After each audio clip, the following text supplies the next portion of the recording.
اور اللہ رب العزت نے اس کو برا کر دیا، اور مومنین کے لیے جو ایمان والے ہیں، جو اچھے لوگ ہیں، ان کی تعریف کرتے ہوئے بھی یہ بات کہی کہ یہ ایسے لوگ ہیں جو فواحش سے دور رہتے ہیں۔ سورہ النجم کی آیت نمبر 32 ہے، فرمایا والذین یجتنبون الکبائر والفواحش الا اللمم، کہ وہ لوگ جو کبائر اور فواحش سے دور رہتے ہیں۔ کبیرہ گناہ اور فحاشی کو جوڑ دیا رب ذوالجلال نے، کہ وہ لوگ جو کبیرہ گناہوں اور فحاشی سے دور رہتے ہیں، فحاشی کے کاموں سے دور رہتے ہیں، الا اللمم، مگر یہ کہ کوئی چھوٹی چھوٹی غلطیاں ان سے ہو جاتی ہیں۔ اللہ رب العزت نے اس فحاشی کو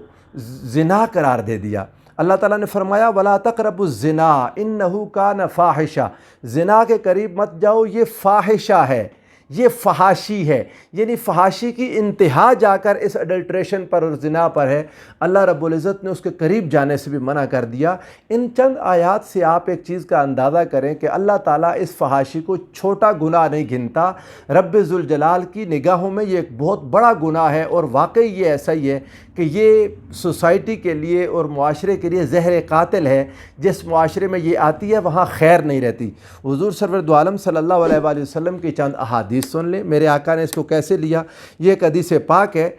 اور اس حدیث کو امام بخاری نے روایت کیا، حدیث کا نمبر 4637 اور 4634، یعنی 4634 اور 37، دو مقامات پر یہ حدیث امام بخاری لائے۔ حضور سرور دو عالم صلی اللہ علیہ وآلہ وسلم نے ارشاد فرمایا لا احد اغیر من اللہ، اللہ سے بڑھ کر غیرت مند کوئی نہیں،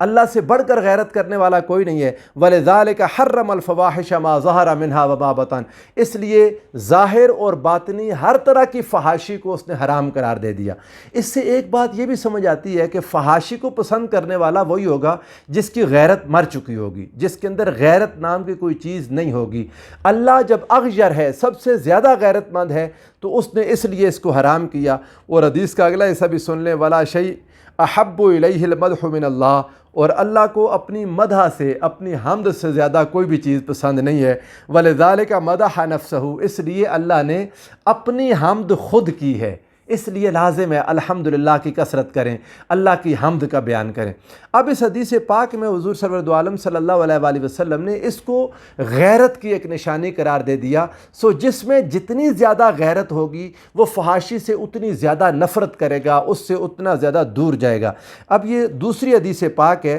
حضور سرور دو عالم صلی اللہ علیہ وآلہ وسلم نے ارشاد فرمایا، یہ حدیث صحیح حدیث ہے، المستدرک علی الصحیحین للحاکم، امام حاکم کے المستدرک میں، اور حدیث کا نمبر 2529، 2529۔ حضرت عبداللہ بن بریدہ رضی اللہ تعالیٰ عنہ اپنے والد سے مرفوعاً روایت کرتے ہیں کہ حضور صلی اللہ علیہ صلی اللہ علیہ وآلہ وسلم نے فرمایا ما نقض قوم العہد قط الا کان القتل بینہم، آقا نے فرمایا جس قوم میں وعدے کی پابندی نہیں کی جاتی، جس قوم سے وعدہ ختم ہو جاتا ہے، وہاں پر قتل بڑھ جاتے ہیں، وہاں پر قتل ہوتے ہیں، وعدہ خلافی کی وجہ سے جھگڑے بڑھتے ہیں، پھر وہ جھگڑے قتل پر جاتے ہیں۔ اور فرمایا ولا ظہرت الفاحشۃ فی قوم قط الا سلط اللہ علیہم الموت، اور کسی قوم میں فحاشی نہیں ظاہر ہوتی مگر یہ کہ اللہ ان پر موت طاری کر دیتا ہے۔ کیسے طاری کرتا ہے؟ ایسے ہی جیسے آج کل کرونا مسلط ہوا ہے قوموں پر، ایسے اللہ رب العزت کئی اور چیزیں ہیں۔ وما یعلم جنود ربک الا ہو، اللہ کے لشکروں کو کوئی نہیں جانتا۔ کبھی اللہ چاہے تو ایک مچھر مسلط کر دے، کبھی اللہ چاہے تو کوئی ایک وائرس مسلط کر دے۔ بہرحال اس کے پیچھے ہماری اپنی غلطیاں، ہماری اپنی کوتاہیاں ہوتی ہیں جن کی وجہ سے اللہ تعالیٰ بندوں کو خبردار کرتا ہے۔ اور تیسری چیز فرمایا ولا منع قوم الزکاۃ الا حبس اللہ عنہم القط، فرمایا اور کوئی قوم جو زکوٰۃ دینے سے رک جاتی ہے اللہ تعالیٰ ان سے بارش روک لیتا ہے، رب ذوالجلال پھر وہاں بارشیں نہیں ہوتیں۔ تو یہ چیزیں دیکھ لیں، یہ حدیث پاک بھی حضور سرور دو عالم صلی اللہ علیہ وآلہ وسلم نے فحاشی کے ظاہر ہونے کو پوری قوم کے لیے ایک مصیبت قرار دے دیا۔ لہذا ضروری ہے کہ قوم کو تعلیم دی جائے، قوم کو سمجھایا جائے اور قوم کو بتایا جائے کہ یہ فحاشی کتنی بری چیز ہے۔ حضور نبی کریم صلی اللہ علیہ وآلہ وسلم نے دوزخیوں کی دو اقسام کا بیان کیا، لیکن ساتھ یہ ارشاد فرمایا کہ انہیں میں نے اس ظاہری دنیا میں نہیں دیکھا۔ حدیث کے الفاظ سن لیں، حضرت ابو ہریرہ رضی اللہ تعالیٰ عنہ بیان کرتے ہیں، اور یہ حدیث پاک امام مسلم نے اس کو روایت کیا۔ حدیث کا نمبر ہے 7194، 7194۔ وہ فرمایا کہ صنفان من اہل النار لم ارہما، اہل جہنمیوں کی دو قسمیں ہیں جن کو میں نے نہیں دیکھا، یعنی بظاہر اس دنیا کی ظاہری حیات میں نے ان کو نہیں دیکھا۔ فرمایا قوم معہم سیات کا اذناب البقر، ایک وہ لوگ جن کے پاس گائے کی دم جیسے کوڑے ہیں، یضربون بہ الناس، وہ لوگوں کو مارتے ہیں اس سے، ظلم کرنے والے لوگ کوڑے ہاتھوں میں پکڑے ہوئے ہیں اور ہر کسی کو مارتے جاتے ہیں، یعنی دوسرے لوگوں کا خیال نہیں کرتے، یقیناً کمزور لوگوں کو مارتے ہیں، غریبوں کو، مسکینوں کو، محتاجوں کو۔ فرمایا یہ جہنمی لوگ ہیں۔ دوسری جو بات کی، میری مائیں، بہنیں، بیٹیاں پوری توجہ کے ساتھ سنیں، میں کبھی کسی کا لباس دیکھ کر اس کے نیک ہونے کا یا اس کے اچھے ہونے کا یا اس کے برے ہونے کا فتویٰ نہیں دیتا۔ ممکن ہے کوئی ہماری ماں، بہن، بیٹی، اس نے ایک لباس پہنا ہو، اپنی ناسمجھی میں، اپنے شوق میں، مقابلے میں، فیشن کے طور پر اس نے ایک ایسا لباس پہنا ہوا ہے، لیکن یہ بھی ممکن ہے کہ وہ شب زندہ دار ہو، یہ بھی ممکن ہے کہ وہ راتوں کو جاگتی ہو، اللہ کے حضور روتی ہو، لیکن توجہ اس طرف نہیں گئی۔ تو توجہ دلانے کے لیے اللہ کے رسول صلی اللہ علیہ وآلہ وسلم کے یہ الفاظ پیش کر رہا ہوں۔ حضور علیہ السلام نے دوسرا گروہ جہنم کا جن کے بارے میں فرمایا کہ میں نے ان کو نہیں دیکھا، فرمایا وَنِسَاءٌ، اور پھر وہ عورتیں ہیں، کاسیات عاریات، وہ لباس پہنے ہوئے بھی ننگی ہیں۔ یہ غور کرنے والی بات ہے، لباس پہننے کے باوجود ننگی ہیں، ممیلات مائلات، برائی کی طرف خود مائل ہوتی ہیں اور دوسروں کو بھی مائل کرتی ہیں برائی کی طرف۔ یہ ہے فحاشی، جن کی نیت میں یہ ہوتا ہے لوگ میری طرف مائل ہوں، لوگ مجھے دیکھیں، مائلات ممیلات، خود بھی دوسروں کی طرف مائل ہوتی ہیں، دوسروں کو اپنی طرف مائل کرتی ہیں۔ فرمایا رؤوسہن کاسنمۃ البخت المائلہ، اور حضور علیہ السلام نے فرمایا ان کے سر، بخت ایک مقام تھا، ایک علاقہ تھا، ان کی اونٹنیوں کے ایک طرف جھکے کوہان کی مانند ہیں۔ ممکن ہے بہت بڑے بڑے جو جونڈے اور جوڑے سروں پر بنائے ہوتے ہیں ان کی طرف اشارہ ہوا آقا علیہ السلام کا۔ فرمایا لا يدخلن الجنہ، اب یہ الفاظ سن لیں، یہ جو لباس پہننے کے باوجود ننگا ہونا، جو بات میں نے شروع میں کی، وہ چیف جسٹس نے کہا تھا I know it when I see it، اس کو لباس پہنا ہوا ہے لیکن بازو نظر آ رہے ہیں، ٹانگیں نظر آ رہی ہیں، جسم کے دوسرے حصے نظر آ رہے ہیں۔ اللہ اور اس کے رسول کی طرف سے جو فرض پردہ ہے، یعنی جو الاؤڈ ہے، اس میں آپ کے ہاتھ، آپ کے پاؤں اور آپ کا چہرہ جس پر آپ نے میک اپ زیادہ نہیں کیا ہوا، وہ سادگی کے ساتھ آپ اس کو کھلا رکھ سکتے ہیں اپنی ضرورت کے تحت، اور جو اس کو بھی ڈھانپ لے اللہ کی طرف سے اس کے لیے اجر ہے۔ لیکن اس کے علاوہ جسم کا دکھانا یا آپ کے کپڑوں میں سے سی تھرو ہو جانا، وہ نظر آنا، اس کے لیے فرمایا حضور علیہ السلام نے سزا کیا دی، سن لیجئے۔ آقا نے اس سزا کا جو اعلان کیا، فرمایا لا يدخلن الجنت ولا یجدن ریحہا، یہ عورتیں نہ جنت میں داخل ہوں گی، نہ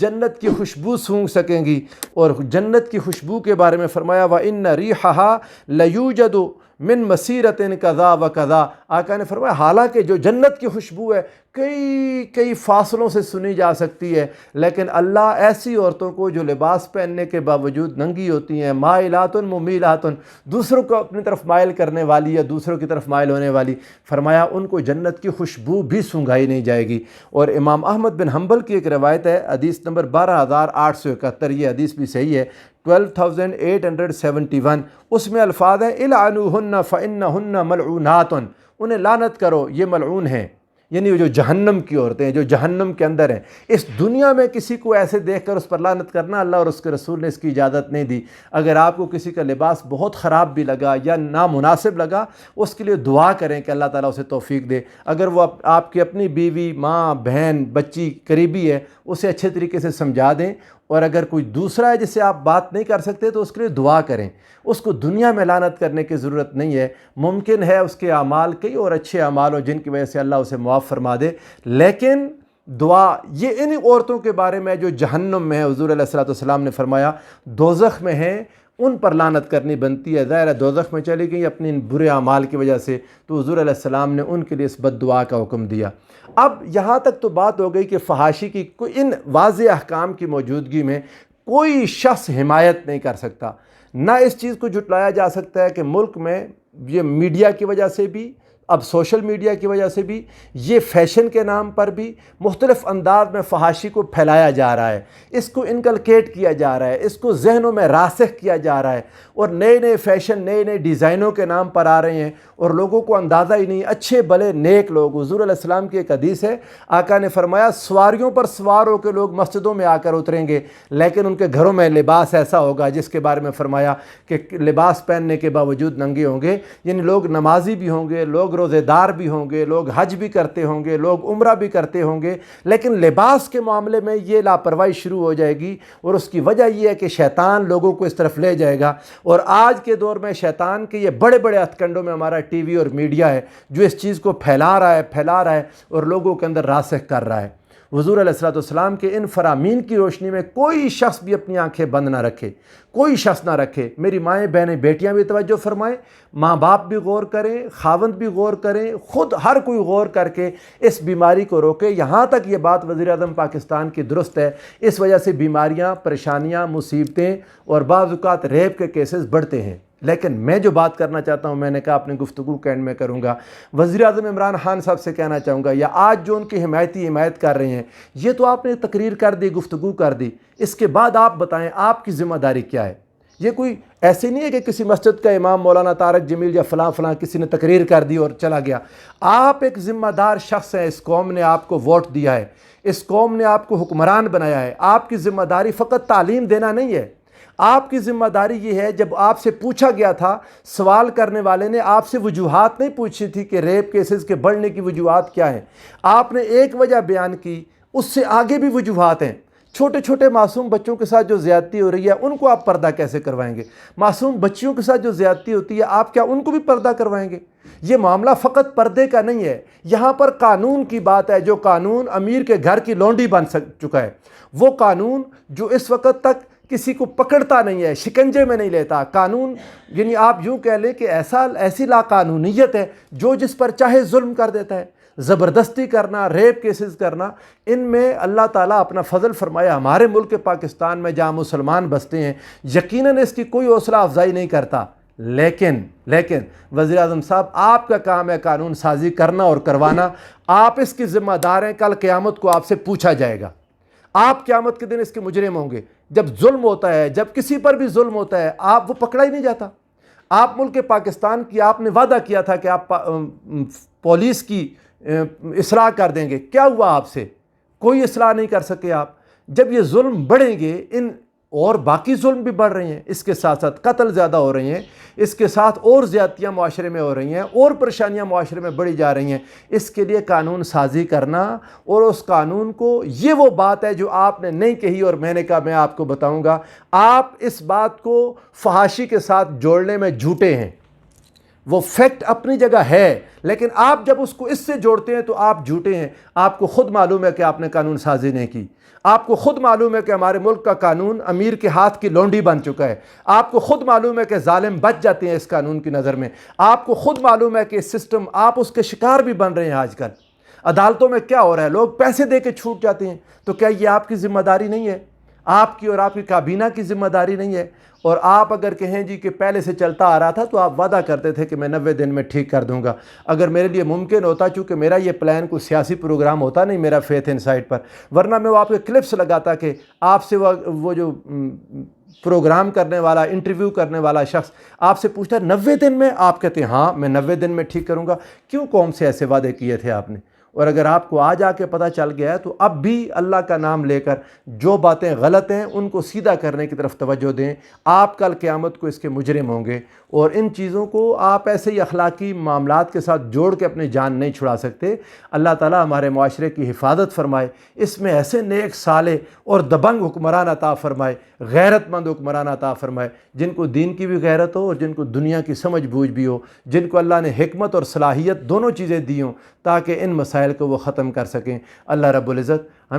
ہم سب کو عزت اور پردے کے ساتھ زندگی عطا فرمائے۔ والسلام علیکم ورحمۃ اللہ وبرکاتہ۔